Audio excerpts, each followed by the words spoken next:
Alabama. Now, for this award, getting back to Gatorade Player of the Year, and that's the title of our episode 1, Cross Functionality. Be sure to subscribe and leave a review. What did it mean for you? Did you take it in when you did win this award? What were your parents' reactions? What was this like? Winning the Gatorade Player of the Year award. Again, a guy like Buster Posey has won this award before. Some softball names, some great softball names, I'm sure, are eluding me, but this is an esteemed award that's been won by some prominent athletes. What was your feeling when you found out that you won? It's funny. I don't think I realized exactly what the award meant. There was an athlete that was a senior when I was a freshman. Her name was Maddie Kuhn. She played for Horace Greeley. Best high school player I have ever played against. She ended up playing for Stanford University. And I just remember my freshman self looked up to her so much. And then my senior, she had gotten Gatorade Player of the Year for softball. And then my senior year, when I had gotten it, I didn't think like, oh, Gatorade Player of the Year. I thought like, wow, like am I like potentially near the same level as Maddie Kuhn? That was my first thought, because I had just put her on such a pedestal in my head. I'd looked up to her so much. And I don't think I really understood exactly what the award meant until afterwards. They send you this big box, and it's like a yearbook of all the previous winners, the current winners from this year, that you have your own like Gatorade with your own label on it, like just little neat things like that, where I was like, this is pretty cool. Like this is, and again, it was one of those things that it was such a fun moment to celebrate with my parents and I.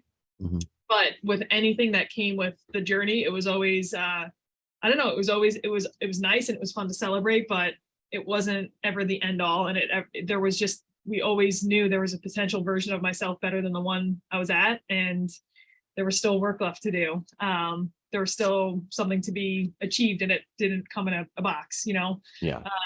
So it was fun and it was exciting. And I think that Gatorade bottle is still floating around my parents' house. I was going to ask if you still have it.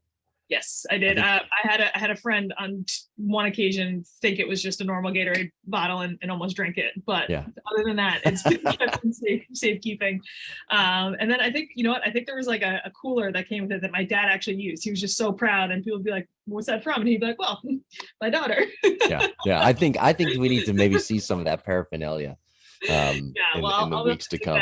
I'll have to dig that up at my parents' house. What advice would you give as we wrap up our first episode? What advice would you give young softball players, young athletes in general, who maybe aren't going to win that award? Might be all conference, might be all state, but they're not going to be the Gatorade Player of the Year. What advice would you give those athletes who are very talented as well? It's very similar to what I talk to my athletes, and honestly, what I even talk to myself about is the accolades are fun and it's a nice reward, but it is just the outcome of your process. And if we're constantly like looking for the next outcome, we're going to teach ourselves to look ahead instead of enjoy where we're at. So it's funny because what actually drives someone to achieve something like that is enjoying the moment and relishing in the moment and the process and the grit and whatever dark places you have to go to work hard to get to an outcome. That it's funny when you actually achieve it. It's like, well, I've just trained myself so much to love the process. Like this outcome was good, but it's almost anticlimactic. Exactly. Yeah. It's like, and it almost should feel like that. And it's not that you can't enjoy it, but it should feel like, you know what, the process was so much more fun to get to than just this moment, So that's, I guess, the advice I'd give.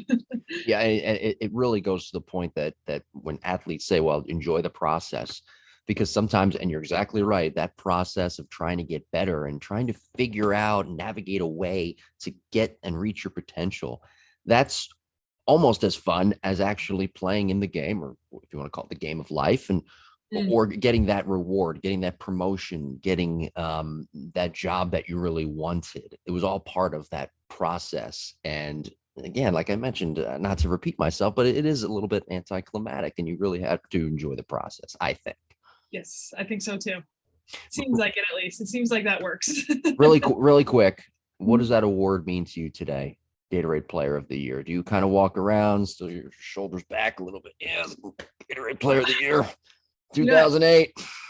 If anything, I guess maybe working with younger athletes now, I'm more just proud of who my parents raised me to be at that age. I really do think that's all that I think of when I think of that award. Like, so many people work to help me get to something.